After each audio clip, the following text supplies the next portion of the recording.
नमस्कार मु दीति चंद्र साहू आरंभ करछु पिलांकु नै नुआ कार्यक्रम एई कार्यक्रम रे आपण माने प्रति 15 दिन रे भेटवे आम पिलांकर विभिन्न सृजन रे भरा एई संपान को आरंभ करछु एठी हमर नुआ कार्यक्रम रेडियो विलेज।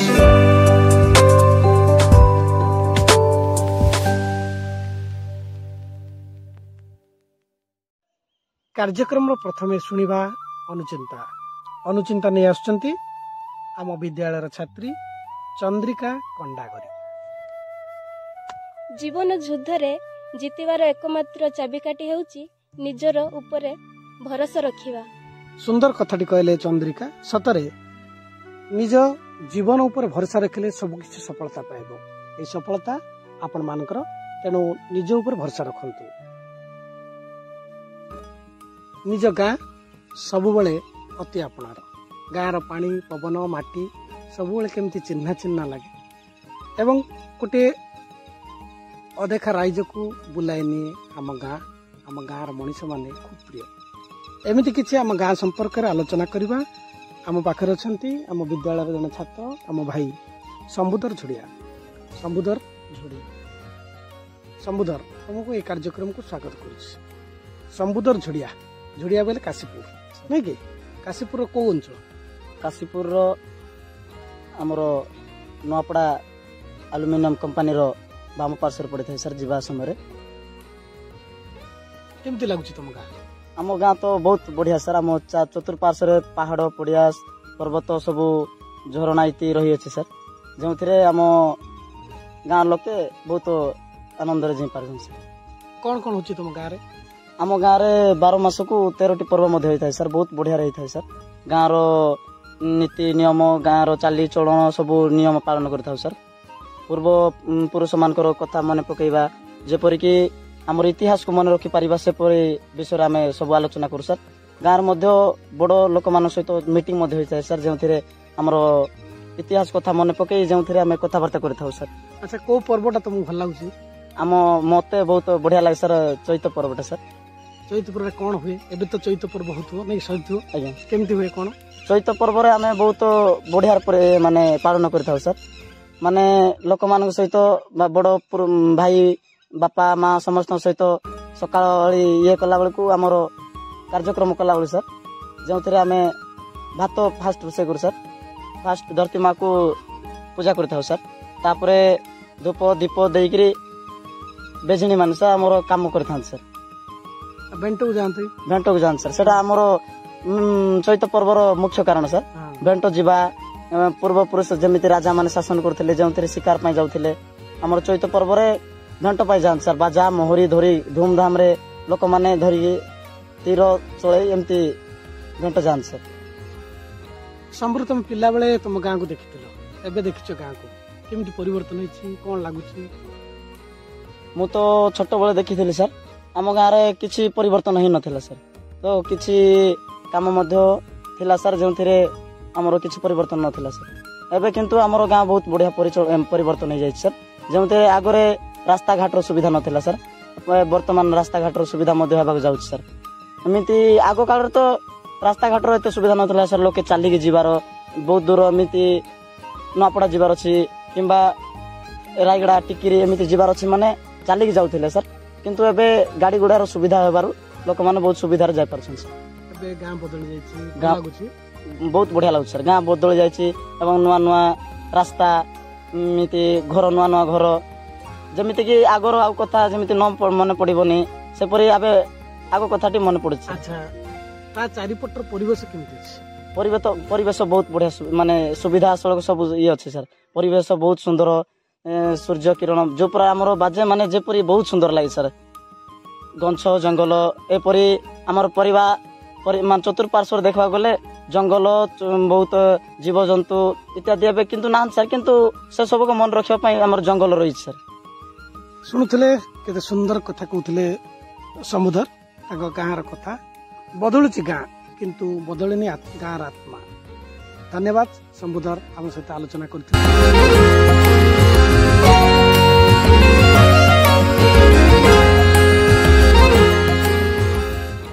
এই স্তବକର ପରବର୍ତ୍ତୀ କାର୍ଯ୍ୟକ୍ରମ ଆମ ବିଦ୍ୟାଳୟ এই ବିଦ୍ୟାଳୟରେ ରହୁଥିବା ପିଲାମାନଙ୍କ ଏବଂ ତାଙ୍କର ଅନୁଭୂତିକୁ ନେଇ এই କାର୍ଯ୍ୟକ୍ରମ। ଆଜି ଆମ ଗଣରେ ଅଛନ୍ତି ଆମ ବିଦ୍ୟାଳୟର ଛାତ୍ର ଶୁଭଙ୍କର ନାୟକ।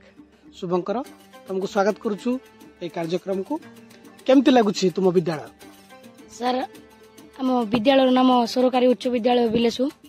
ସାର୍, এই ବିଦ୍ୟାଳୟରେ ପ୍ରଥମରୁ 10ମ ଶ୍ରେଣୀ ପର୍ଯ୍ୟନ୍ତ ଶ୍ରେଣୀ ପଢ଼ିବାରେ ସୁବିଧା ହେଇଛି ଏବଂ এই ବିଦ୍ୟାଳୟରେ ଅନେକ ଆକ୍ଟିଭିଟି ଅନେକ କାର୍ଯ୍ୟକ୍ରମ ସବୁବେଳେ ହୋଇଥାଏ। ପ୍ରତି ଶନିବାରକୁ ଥରେ ଗୋଟିଏ ମାସ୍ ମିଟିଂ ହୋଇଥାଏ ଏବଂ এই ବିଦ୍ୟାଳୟର ଛାତ୍ରଛାତ୍ରୀମାନେ ବହୁତ ନିଟ୍ ଆଣ୍ଡ କ୍ଲିନ୍ରେ ନିଜର ସ୍ୱାସ୍ଥ୍ୟକୁ ରଖିଥାନ୍ତି ଏବଂ ଆମର ଶିକ୍ଷକ ଶିକ୍ଷୟିତ୍ରୀ ମଧ୍ୟ ଆମକୁ ବହୁତ ଭଲ ଭାବରେ ପାଠ ପଢ଼ିଥାନ୍ତି। ତୁମେ କୋଉ କ୍ଲାସରେ ଜଏନ୍ ହେଇଥିଲ? ସାର୍, ମୁଁ 8ମ ଶ୍ରେଣୀରେ ଜଏନ୍ ହେଇଥିଲି ସାର୍। ଆଚ୍ଛା, କେମିତି ଲାଗୁଛି ତମର ଅନୁଭବ ଏଠି ରହିବା ଭିତରେ? ତମର କଣ ଭଲ ଲାଗୁଛି ତମକୁ? ସାର୍, ମୋତେ ସ୍କୁଲ ଏଥିପାଇଁ ଭଲ ଲାଗୁଛି ସାର୍ କି ଯେ ଆମକୁ ଏତେ ଭଲ ଭଲ ସାର୍ ମାନେ ମିଳିଛନ୍ତି ଏବଂ ଆମକୁ ଗୋଟିଏ ରାଷ୍ଟ୍ରୀୟ ପୁରସ୍କୃତ ସାର୍ ମଧ୍ୟ ଆମ ସ୍କୁଲରେ ଅଛନ୍ତି। ତେଣୁକରି ଆମକୁ ପଢ଼ିବାରେ ବହୁତ ସୁବିଧା ହେଉଥିବାରୁ ମୋତେ ସ୍କୁଲ ବହୁତ ଭଲ ଲାଗୁଛି ସାର୍। ଆଚ୍ଛା, ଆଉ ତମ ସ୍କୁଲର ତମ ସାଙ୍ଗସାଥୀ ମାନଙ୍କ ବିଷୟରେ କିଛି କହିବ? ସାର୍, ଆମ ସାଙ୍ଗସାଥୀ ମାନଙ୍କର ସହିତ ସ୍କୁଲ ଛୁଟି ହେଲେ ଆମେ ବହୁତ ଏନ୍ଜୟ କରୁ ସାର୍ ଏବଂ ଫିଲ୍ଡରେ ଆସି ବହୁତ ଖେଳୁ ସାର୍। Very good. ଆଚ୍ଛା, ପାଠ ପଢିବା ସହିତ ଖେଳିବାର ଆବଶ୍ୟକତା ରହିଛି କି? ହଁ ସାର୍, ପାଠ ସହିତ ସାଟ ମଧ୍ୟ ଦରକାର ସାର୍। ଆଚ୍ଛା, ସାଟରେ ତମେ କୋଉଥିରେ ଭଲ କରୁଛ? ସାର୍, ସାଟରେ ମୁଁ କ୍ରିକେଟ ଭଲ ଖେଳେ ସାର୍। Very good. ତମର କ୍ରିକେଟରେ କିଏ ଆଦର୍ଶ? ମୋର କ୍ରିକେଟରେ ଶୁଭମନ ଗିଲ୍। Very good. ଆଚ୍ଛା, ତମେ ବଡ ହେଇକି କଣ ହବ ବୋଲି ଚିନ୍ତା କରୁଛ? ମୁଁ ବଡ ହେଇକି ଗୋଟେ କ୍ରିକେଟର ହେବା ପାଇଁ ଇଚ୍ଛା କରୁଛି। ଧନ୍ୟବାଦ ଶୁଭଙ୍କର। ଇଏ ଥିଲେ ଶୁଭଙ୍କର ନାୟକ। ବିଦ୍ୟାଳୟ ସମ୍ପର୍କରେ ତାଙ୍କ ସମ୍ପର୍କ ଆଲୋଚନା କରୁଥିଲେ। ସେ ବଡ ହେଇ କ୍ରିକେଟ ହେବା ପାଇଁ ଚାହୁଁଛନ୍ତି। ତେଣୁ ନିଶ୍ଚିତ ଭାବେ ଆମେ ଆଶା ରଖିବୁ ଶୁଭଙ୍କର ଆମ ଦେଶ ପାଇଁ ଖେଳିବେ। ଧନ୍ୟବାଦ ଶୁଭଙ୍କର। ପୁଣି ଥରେ ରେଡିଓ ବିଲେସୁର ପରବର୍ତ୍ତୀ କାର୍ଯ୍ୟକ୍ରମ ଶୁଣିବା ଏକ ସୁମଧୁର ସଙ୍ଗୀତ।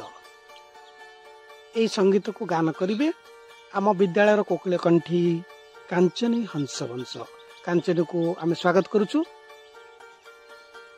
ଜଗନ୍ନାଥ ହୋ ମୁଁ ଯଦି ତମ ଝିଅ ହୁଅନ୍ତି, ଜଗନ୍ନାଥ ହୋ ଜଗନ୍ନାଥ ମୁଁ ଯଦି ତମ ଝିଅ ହୁଅନ୍ତି, ବଡ଼ ଦେଉଳରେ ନାଚି ବୁଲନ୍ତି, କଳପ ବଟରେ ଦୋଳି ଖେଳନ୍ତି, 60 ପଉଟି ଭୋଗ ପେଟେ ଖାଇ ଲକ୍ଷ୍ମୀ ମା କୋଳେ ଶୋଇ ପଡ଼ନ୍ତି। ଜଗନ୍ନାଥ ହୋ ମୁଁ ଯଦି ତମ ଝିଅ ହୁଅନ୍ତି, ଜଗନ୍ନାଥ ହୋ ଜଗନ୍ନାଥ ମୁଁ ଯଦି ତମ ଝିଅ ହୁଅନ୍ତି। ସତରେ ତୁମେ ଜଗନ୍ନାଥ ଝିଅ ପାଇଁ ଚାହୁଁଛ? ହଁ ସାର୍। କାହିଁକି ମାନେ ତାଙ୍କର ସେ ଯୋଉ ପୁରୀ, ତାଙ୍କର 60 ପଉଟି ଭୋଗ, ବଢା, ଟଙ୍କ ତୋରାଣୀ ମତେ ବହୁତ ଭଲ ଲାଗେ ସାର୍। ସେ ପୁରୀ ଶ୍ରୀମନ୍ଦିର, ସେ 22 ପାହାଚ ମତେ ବହୁତ ଭଲ ଲାଗେ। ଯାଇଛ ପୁରୀ କେବେ? ହଁ ସାର୍। ଧନ୍ୟବାଦ। ଶୁଣୁଥିଲେ ଗୀତ କାଞ୍ଚନୀ ହଂସବଂଶଙ୍କ ଠାରୁ। ନିଶ୍ଚିତ ଭାବରେ ତାଙ୍କର ଯୋଉ ଆଶା ଓ ଆକାଂକ୍ଷା ରହିଛି ଏବଂ ଜଗନ୍ନାଥଙ୍କ ତାଙ୍କର ଯୋଉ ଭକ୍ତି ରହିଛି, ନିଶ୍ଚିତ ଭାବରେ ତାଙ୍କୁ ଆଗକୁ ଜଗନ୍ନାଥ ଶୁଭାଶିଷ ଢାଳିବେ ବୋଲି ଆଶା ରଖୁଛୁ।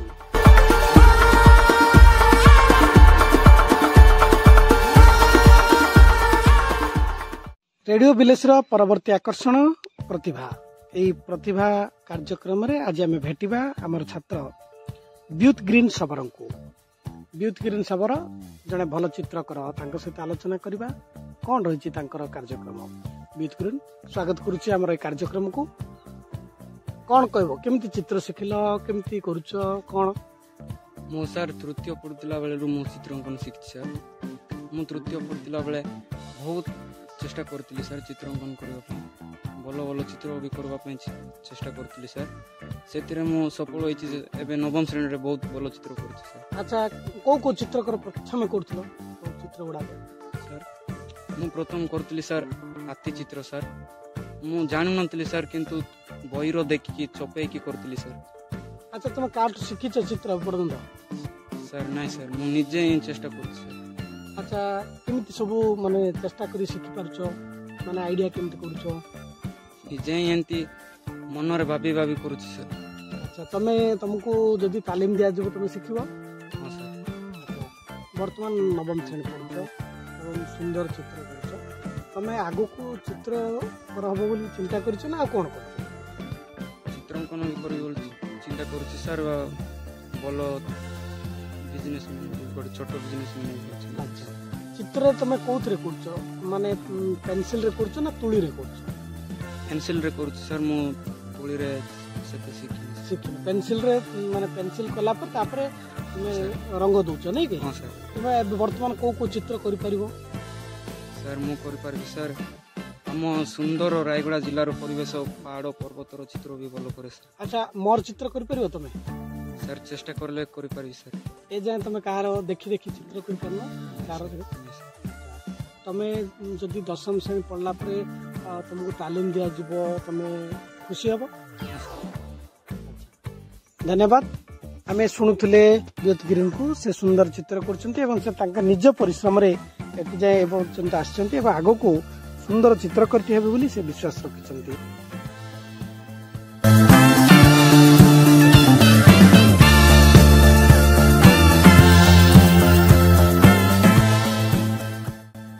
रेडियो विलेजर अंतिम पर्यायर आम आसी पहुंचीचु।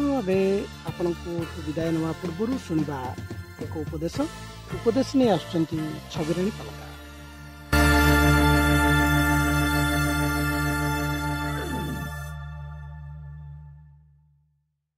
ଯେଉଁଠାରେ ସ୍ଥିରତା ନାହିଁ ସେଠାରେ ମନୁଷ୍ୟ ଦୃଢ଼ତାର ସହିତ କାମ କରିପାରେନି। ସେଥିପାଇଁ ଆମ ଚାରିପଟକୁ ସଫା ରଖିବା, ଗଛ ଲଗାଇ ପରିବେଶକୁ ସୁସ୍ଥ ରଖିବା।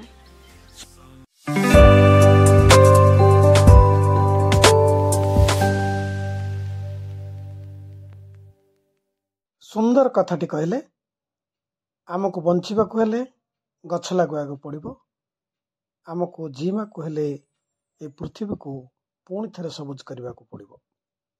एठी रखुछु आमर रेडियो विलेजर ए कार्यक्रम को पुणी थरे भेटा हबो आउ एक स्तबक नहीं।